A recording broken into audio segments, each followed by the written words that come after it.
This is the Barbados Today evening news for Friday, March 16. Thank you for joining us. I am Mary-Claire Williams. Culture Minister Stephen Lashley has hit back at an article in a UK publication criticising the ongoing sewage spills on the south coast.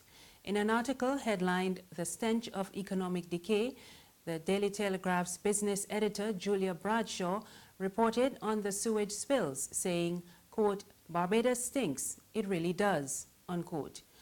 But delivering the weekly Astor B. Watts lecture this afternoon, Lashley said the author and the publication may have crossed the line of defamation. This particular article from a paper that is supposed to be reputable, in my view, tarnishes Barbados's reputation.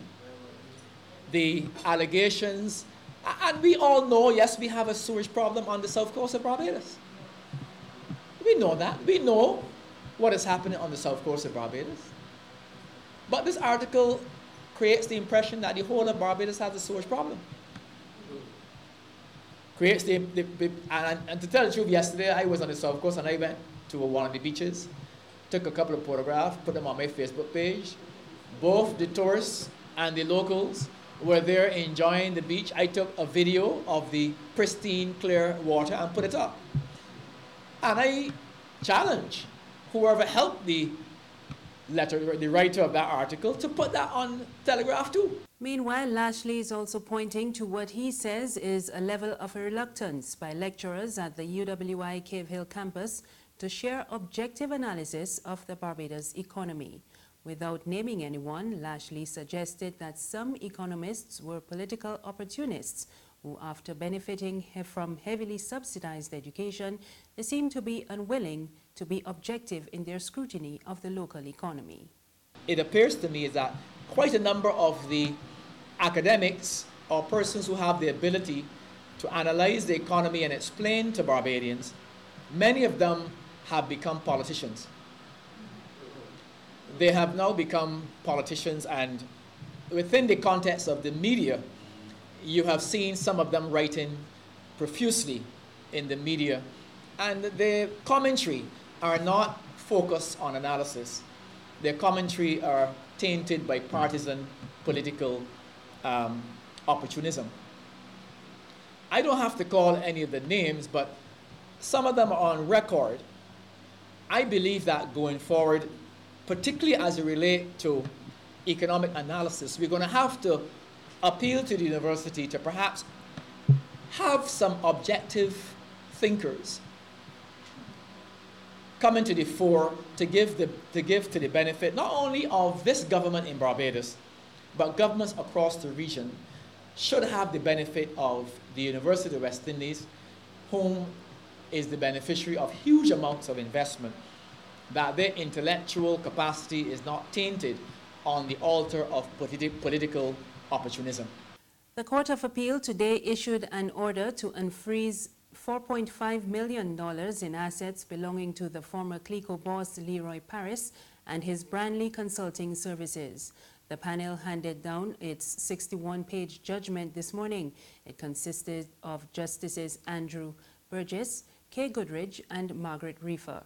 Paris was in court for the decision, which was welcomed by his legal counsel, Hal Gollop QC.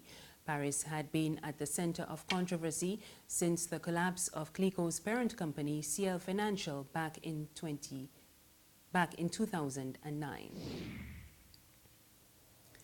Youth of the Silver Hill community will soon have a new space for their development. This morning saw the groundbreaking for the Silver Hill Youth Empowerment Center. Trustee of the Maria Holder Trust, Mary Brewster, says it is a much-needed resource for the area's young people.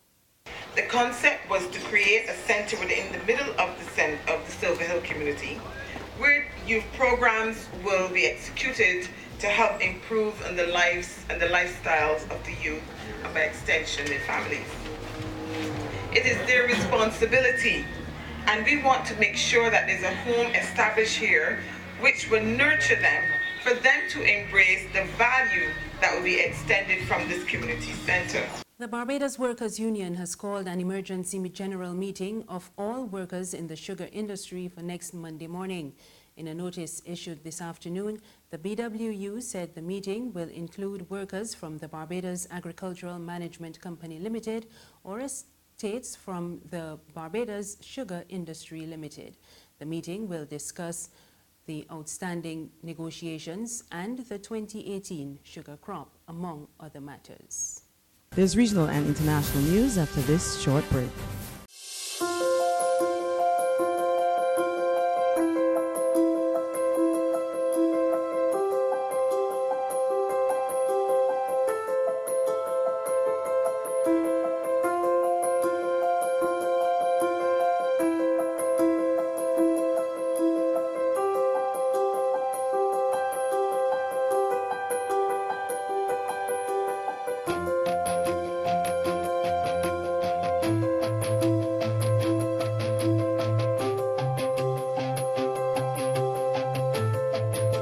Barbados Today, news you can trust. Thank you for staying with us. We're back with news from the region. Dominica's Prime Minister Roosevelt Skerrit says there will be no negotiations while workers are out on industrial action. Skerrit was responding to the decision by workers of the Dominica Air and Seaports Authority to stage industrial action in support of a claim by the Dominica Public Service Union that salary negotiations are taking too long. Skerrit said the country has not been collecting any major taxes since the passage of Hurricane Maria last September. The DPSU General Secretary Thomas Later says the workers met on Thursday to discuss the situation. He added that the union had put forward a proposal since September 7, 2016, and they have only had 2 meetings since. Skerrit said revenue from the port has declined by 30% since the hurricane, and salaries have been paid using insurance payouts. And on the international scene, activists say as many as 50,000 people have fled 2 separate offensives in Syria in recent days.